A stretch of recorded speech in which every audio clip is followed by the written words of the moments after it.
Dinah's beauty, grace, and kindness captured hearts everywhere. Yet behind the smile was a woman struggling with loneliness and heartbreak, and soon the royal marriage would reach its breaking point. By the early 1990s, Dinah and Charles' marriage was beyond repair. Their arguments, cold distance, and lack of trust became impossible to hide. In 1992, Prime Minister John Major announced to the House of Commons that Charles and Diana had formally separated. Though still legally married, they began living completely separate lives. Diana continued her royal duties but with growing independence. She threw herself deeper into charity work, focusing on humanitarian causes. Dinah made bold choices that distinguish her from the rest of the royal family. She often broke protocol, showing emotion, compassion, and openness. While Charles, looking to the future with Camilla, Dinah built her own legacy. World increasingly saw her as the modern face of royalty. The media frenzy surrounding Dinah only intensified.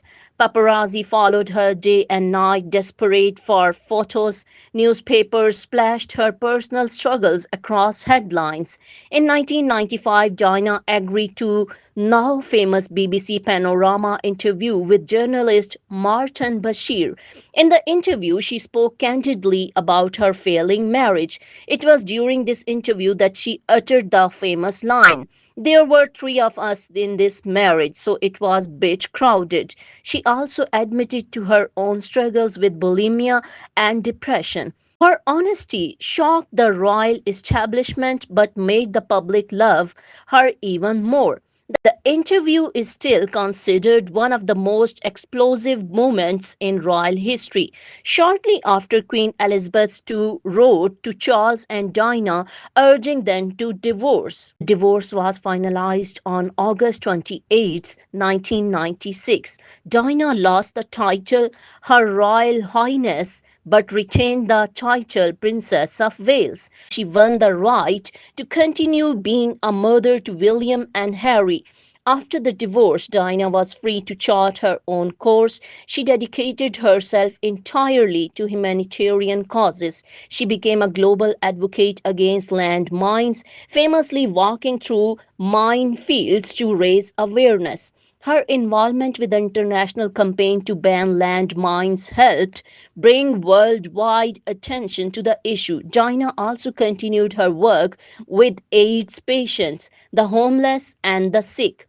Wherever she went, she touched lives with warmth and compassion. She had successfully transformed from a royal princess into a world humanitarian icon. China also began to explore her personal freedom.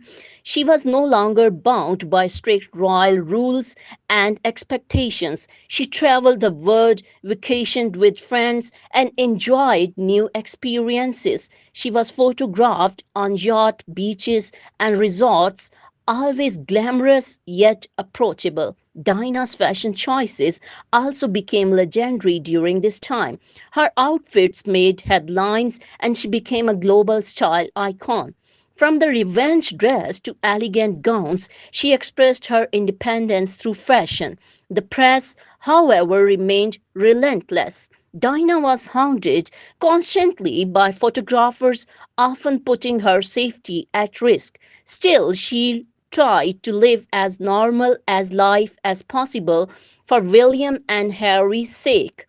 In 1997, Dinah began a relationship with Dodi Al Fayed, the son of billionaire Muhammad Al Fayed. The two were often photographed together, sparking international headlines. Their romance was filled with excitement but also constant media intrusion.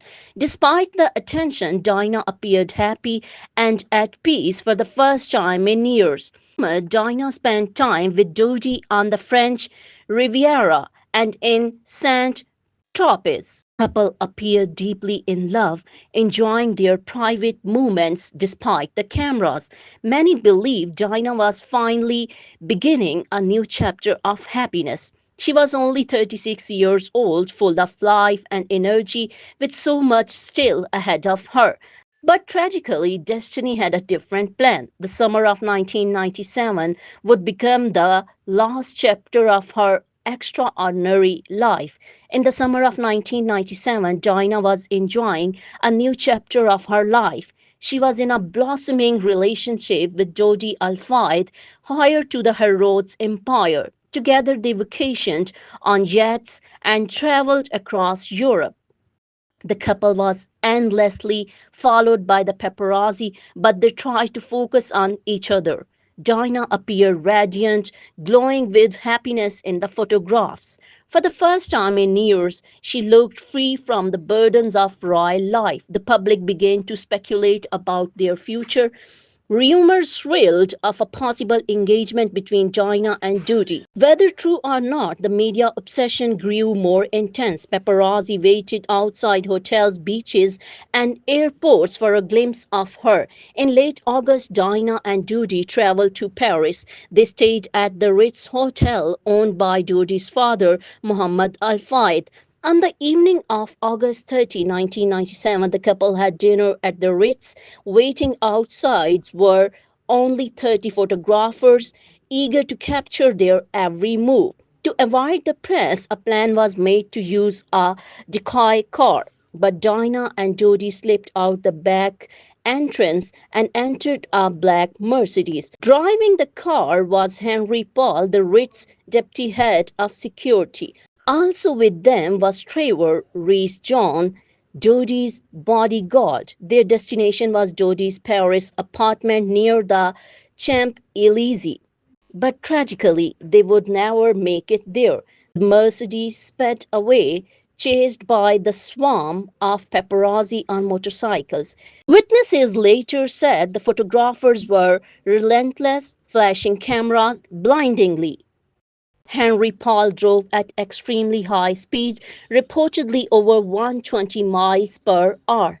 At 12:23 a.m. on August 31st, 1997, the car entered the Pont del Alma tunnel. In seconds, it slammed into the 13th pillar of the tunnel. The impact was devastating, twisting metal and shattering glass. The luxurious car was now an unrecognizable wreck.